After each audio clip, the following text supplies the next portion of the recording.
The Hindu News analysis for August 3, 2023. The first article is the table of content. Let us see. The first article is relevant to hope for peace in Ukraine. The peace talk takes place in Jeddah. Jeddah is in Saudi Arabia. It is also called the Red Sea port city. Capital port city. Next article is relevant to deep tech startup. What is deep tech that we are seen in news for the past two days. If you have not yet seen the video, go back to the August 1 and 2 videos and see that what is deep tech startup. I have detailed there itself. And next article is relevant to one more cheetah dies at Kuno Park.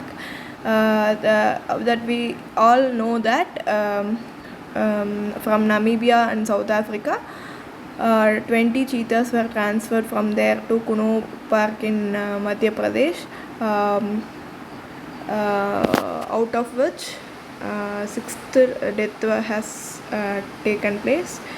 So let us see in detail about the park, what are the rivers going there, and what is the radio collar means, what is the reason for the death of the cheetah, and all we will see in upcoming session. Next article is relevant to prelims. It talks about government kicks off contractual dispute settlement scheme. What is contractual dispute settlement scheme? Government of India has launched the Vivad-Chi Vishwas 2 scheme for settling contractual disputes involving the government and government undertakings. Vivad-Chi Vishwas 2 scheme was announced in Union Budget 2023. Aim is to resolve the government's contractual disputes with the private parties and clear the backlogs of litigation and improve the ease of doing business. Applicability of the scheme will apply to all the domestic contractual disputes where one of the parties is either the Government of India or an organization operating under its control. Cases covered are the court order was passed by April 30, 2023, and the arbitral order given by January 30, 2023. Under the scheme, for the court orders passed on or before April 30, 2023, the settlement amount offered to the contractor will be up to 85% of the net amount awarded or upheld by the court. For arbitral orders passed on or before January 1, 2023, the settlement amount offered is up to 65% of the net amount awarded. Claims processed through the eligible claims will be processed only through the government e-marketplace. Next article talks about India's laws allowing private firm to bid for and mine lithium. What recently happened is Centre has listed a bill in the Parliament related to the mining sector reforms. It is expected to allow the private companies to dig for lithium. Lithium, called as a white gold, is an essential component in electric cars, batteries, and 74% of overall global production is used in battery production. Across the world, there is a rush to find lithium. Therefore, Indian government is also promoting the same. So next, moving on into the GST Council sticks to its plan to collect 28% of tax on online gambling. It is an online gaming. At present, online gaming without betting attracts 18% GST, while the ones involving betting along with gambling race clubs attracts 28%. Now all categories are likely to attract higher levy of 28%. You have to know that All India Gaming Federation, that is AIGF, founded in 2016, is a self-regulatory apex industry body for online skill gaming in India. You have to know that online gaming market is the revenue of Indian mobile gaming industry is expected to exceed $1.5 billion in 2022 and is estimated to reach $5 billion in 2025. While India's gaming market is currently smaller than the US and China, it is worth about $1.5 billion and is expected to triple in size to reach the 5 billion by 2025. India's percentage of new paying users in gaming has been the fastest growing in the world. Let us see the type of online game: game of skill, game of chance, fantasy sports, playing cards, etc. Next we are moving into the next article, that is relevant to Health Ministry sets a deadline for pharma firms certification. Moving on into the first article, Jeddah hope for peace in Ukraine. We had seen already that Jeddah is in Saudi Arabia. Saudi Arabia is set to host this Ukraine, US, and some European countries and major developing countries, including India and Brazil, for peace talk on Russia-Ukraine war on August 5 and 6 in Red Sea port city of Jeddah. The development was first reported by Wall Street Journal earlier this week, noting that top officials from up to 30 countries, excluding Russia, has been invited for talks, where Ukraine is seeking to garner support for its 10-point peace plan proposed last year. Next is the timing. While both Russia and Ukraine have signaled their openness to take a global platform, they squarely reject what peace would look like for the other. The 10-point peace plan that Zelensky is promoting since last year's G20 summit involves a withdrawal, restoring the Ukraine's territorial integrity as per its 1991 borders post the breakdown of Soviet Union, and reaffirming it according to the UN Charter, besides prosecuting war crimes committed by Russia. Next slides talks about the breakthrough so far. The direct negotiation on peace, which first happened in Belarus and Turkey between the two, have not happened since the last May last year, where the prospects of Ukraine never seeking NATO membership was discussed. The talks broke down as evidence of war atrocities in Ukraine and Russian attack on civilians began to mount. Since then, International Criminal Court at Hague has issued an arrest warrant against Mr. Putin. Besides, Russia recently pulled out of the Black Sea grain deal brokered by Turkey, and you have to go and see what is Black Sea grain deal, and please comment in the comment section what is it. We will learn side by side. If you are interacted, I will be more happy. Next then is about the UN. After a year since last year, however, the multiple countries and blocs have shown willingness to become mediator between the two parties, offering their own roadmaps for peace. Next one is China's plan. China came out with a 12-point plan for potential political settlement of the Ukrainian crisis. The plan reiterated China's support for territorial integrity of the states and the UN Charter, condemned using the nuclear powers in war, called for ceasing of hostilities and resumption of the talks. However, it also called for abandoning Cold War mentality and adding that security should not be achieved by expanding military alliances, pointing towards NATO and the West. The plan was seen favoring Russia, as it called for countries to stop abusing unilateral sanctions. Next, initiatives proposed by Africa and others. In June, leaders of 7 countries, led by South African President Cyril Ramaphosa, visited Russia and Ukraine with 10-point proposal, which suggests the recognition of Russia and Ukraine's sovereignty and the release of prisoners. It also called for keeping the export of food grains unhindered and for de-escalation of fightings, and for peace negotiations between the two sides to start at the earliest. Meanwhile, the Brazilian President Luiz Inácio Lula da Silva earlier suggested that he could lead a peace club of countries who are not involved in the war and are militarily non-aligned to broker a discussion between the two sides. While observers are not expecting an overall breakthrough from the talks when it comes to achieving peace in the protracted conflict, it is being seen as a constructive way of promoting the third-party mediation by players apart from the West end, of bringing to the table both the West and the non-aligned countries of the global South, which have refused to isolate Russia. Next article that talks about deep tech startups taking a brave risk. What is this article talks about? The great Indian startup boom of the last decade, led by young entrepreneurs and catalyzed by the government Startup India movement, created an environment of entrepreneurship in India.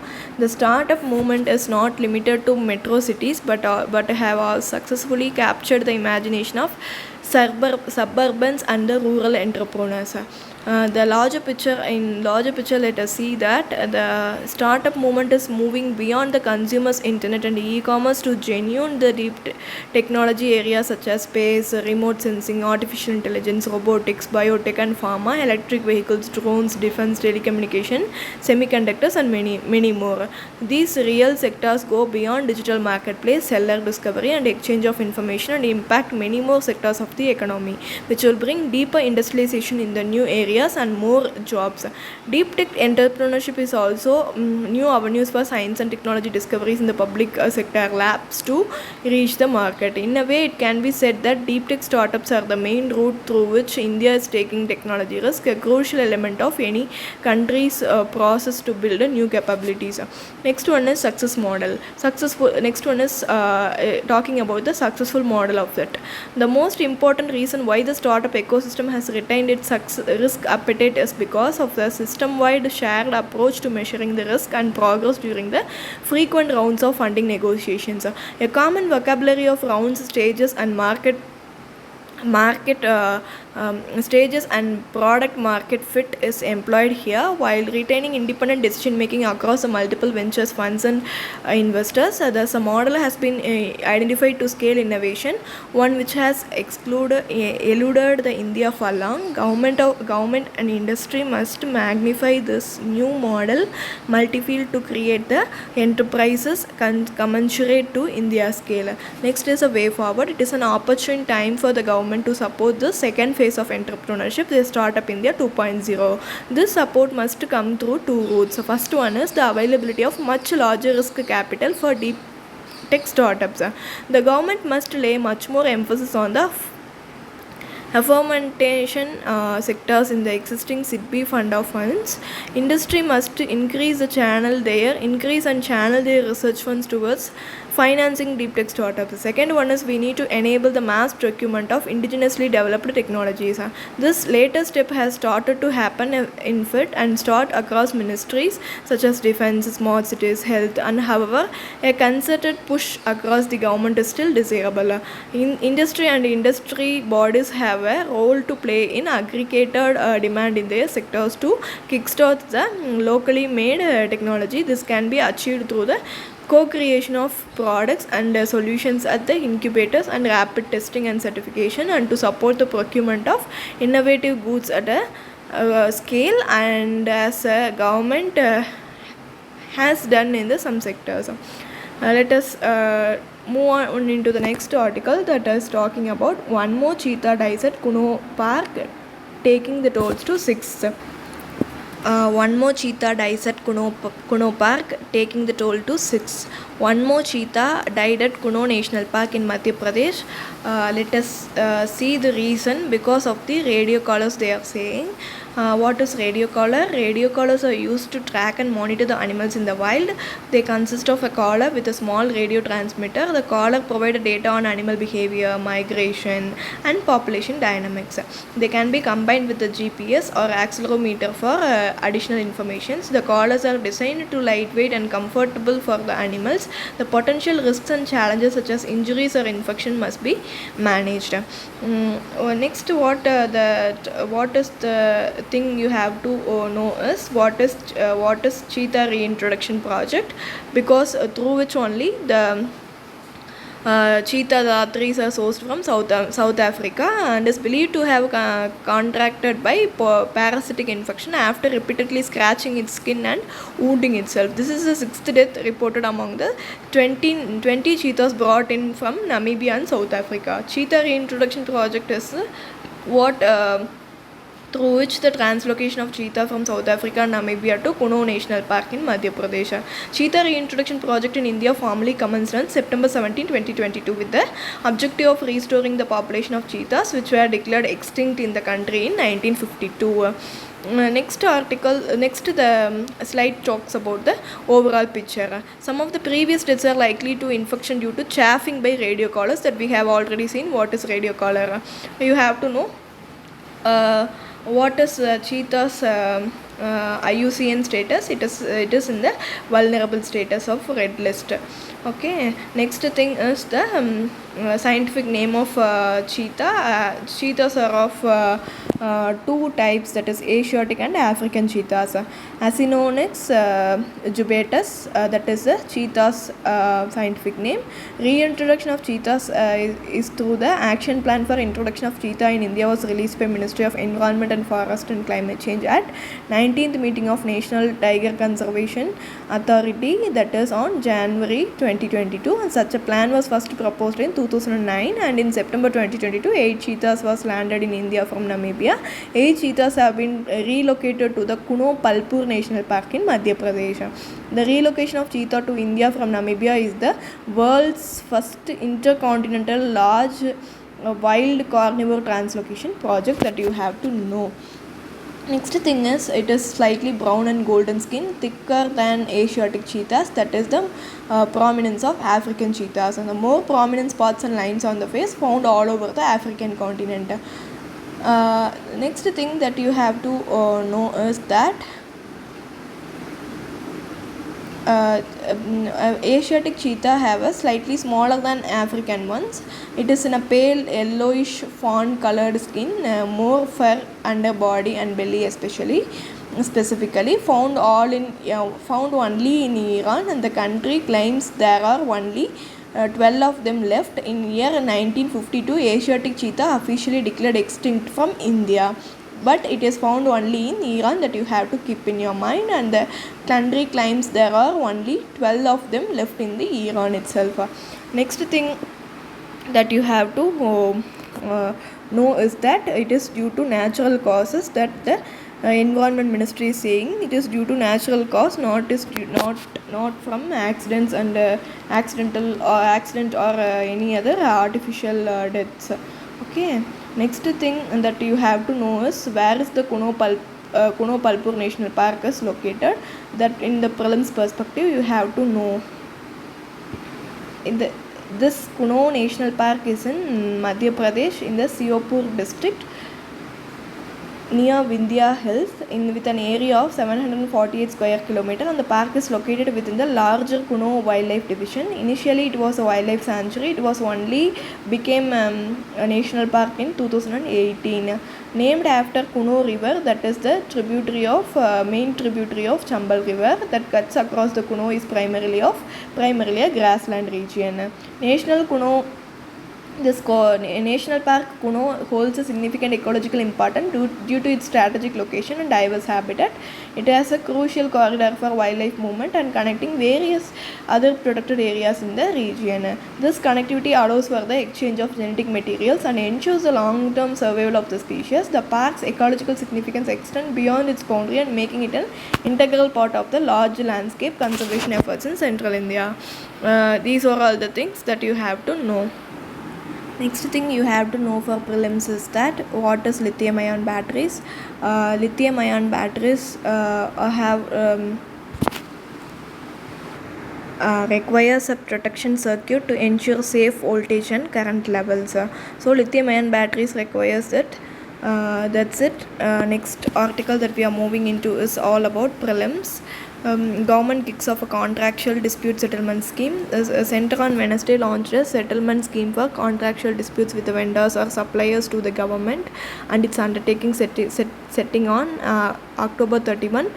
Deadline for FRIM to submit their claim for consideration. The Finance Minister Nirmala Sitharaman had announced the scheme termed Vivachi Viswas 2, that is a contractual dispute, in this year's union budget, and the Department of Expenditure has indicated the guidelines for its operation in an earlier order. For disputes to be considered for settlement, an orbital award should have been secured by aggrieved party by January 31, 2023, with the cut-off date set at April 30 in case of court orders. The scheme will apply to all domestic contractual disputes where one of the parties is either the Government of India or an organization working under its control. Next article is all about lithium mining by private firms. Allowing India passes a law to allow the private firms to bid for and mine lithium. India's parliament passed a law allowing the government to auction and mine its newly discovered resource of lithium among the minerals, increasing the mining of critical inputs of electric vehicle batteries. Under the law, lithium along with other minerals have removed from previous list of atomic minerals, which has prevented it from being auctioned to private companies. Upon removal of these minerals from the list of atomic minerals, the exploration and mining of these minerals will be open to private sector.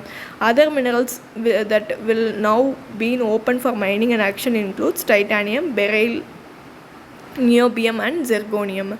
These minerals were earlier only allowed to be mined by state-run companies, which meant that they are mined in limited quantities, and the involvement of the private firms could be a force multiplier. Next article talks about GST Council sticks to its plan to collect 28% tax on online game. The GST Council on Wednesday blinked a little on technicalities and kept the door open for review down the road, but stuck to its earlier decision to impose 28% levy on full face value of bets placed on online gaming, casinos and horse racing, with an eye on implementing it from October 1.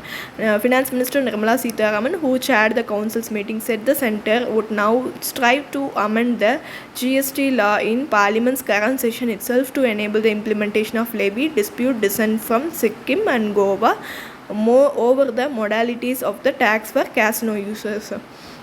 Health Ministry sets you have to comment what is the what is the Goa status of online gaming, that is the casinos.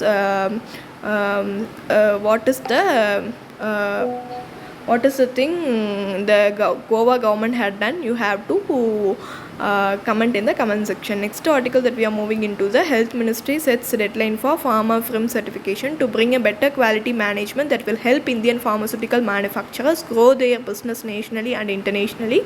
The Health Ministry has given 6 months for small manufacturers and 12 months for large units to get their World Health Organization Good Manufacturing Practices certification.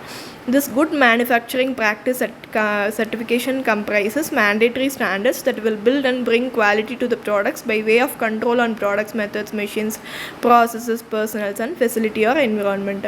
This good manufacture practices certificate system was first incorporated in 1988 in Schedule M of the Drugs and Cosmetic Rules 1945. Let us practice what are all the main question means. First is Jeddah to meet broker peace between Russia and Ukraine holds multiple personalities, comment. And the second question is all about future of Indian startups lies in the deep tech. Okay, elucidated for 150 words, 10 marker. Thanks for watching. Have a nice day.